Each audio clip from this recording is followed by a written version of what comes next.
No show. Joe Biden has been in office 43 days, still has not held a single press conference since becoming president, setting the modern record among U.S. presidents. And get this, earlier tonight, during what was a virtual event with House Democrats, Biden actually said, I guess I'm ready to take some questions.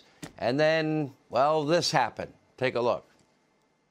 So I want to thank you all. I really mean it from the bottom. I want to thank you. Thank you, thank you, thank you. And I'm happy to take questions if that's what I'm supposed to do, Nance, whatever you want me to do.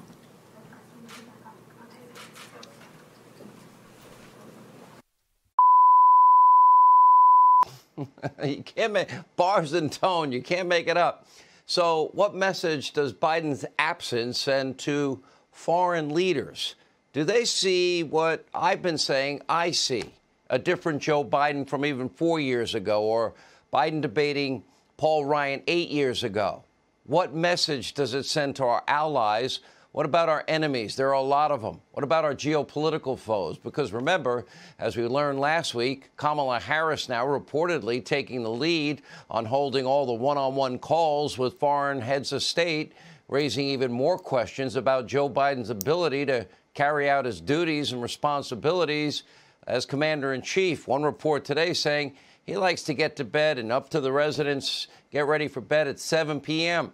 He's missing my show every night. That is unacceptable.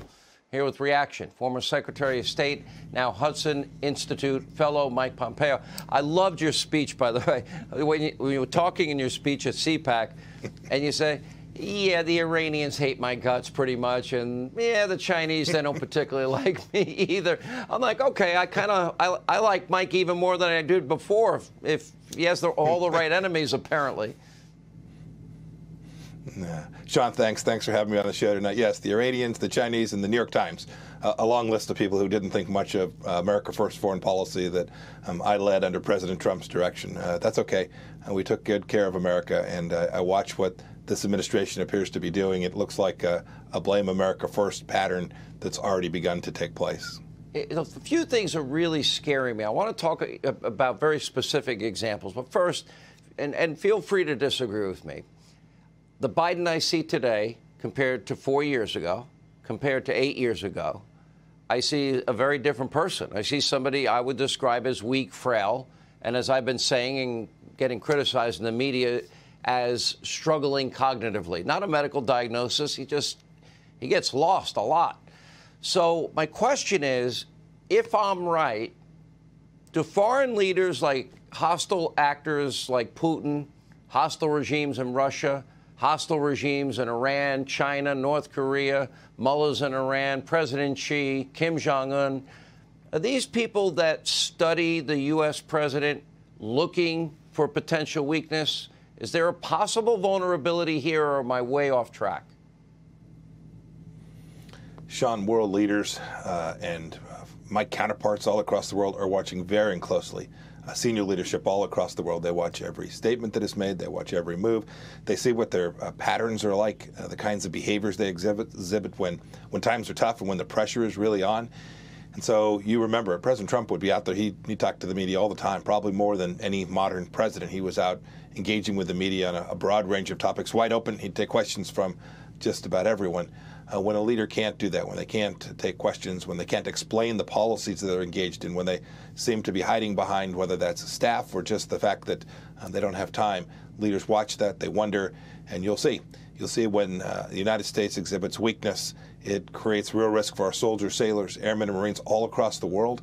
Weakness begets wars, and strength determines whether an adversary is going to be deterred, and it also determines whether our allies really want to toss in with us when times get most difficult. See, I believe foreign leaders saw Donald Trump as somebody that if he said it, he meant it, and they believed he would do it. I have no doubt. I really believe that's how I would have interpreted things. Why would the Biden administration be pressuring South Korea to give the Iranian mullahs $7 billion? And can you explain, of the big four, Russia, China, geopolitical foes, Iran, North Korea, who do we have to worry about the most? Well, Sean, as for the money that this administration wants to hand to the Iranians, this is pattern and practice from what the Obama team did. For the 8 years they were in power, they viewed the Iranians as our friends and the Gulf states and the Israelis as our enemies. This is dangerous for the United States of America. As for the greatest threat, there's no doubt it is the Chinese Communist Party. They present the most sustained threat to our fundamental way of life here in the United States of America. I hope this administration will take that threat most seriously. The American people deserve it, and I know that they're going to demand it. If, let's say there's a scenario Donald Trump makes a decision he's not going to run in 2024, would you consider getting in that race? Sean, I'm always up for a good fight. I care deeply about America. You and I have been part of the conservative movement for an awfully long time now. I aim to keep at it. All right. I'll take that as a strong maybe. I don't know how to interpret that. That's perfect. All right. Mr. Secretary, thank you for being with us.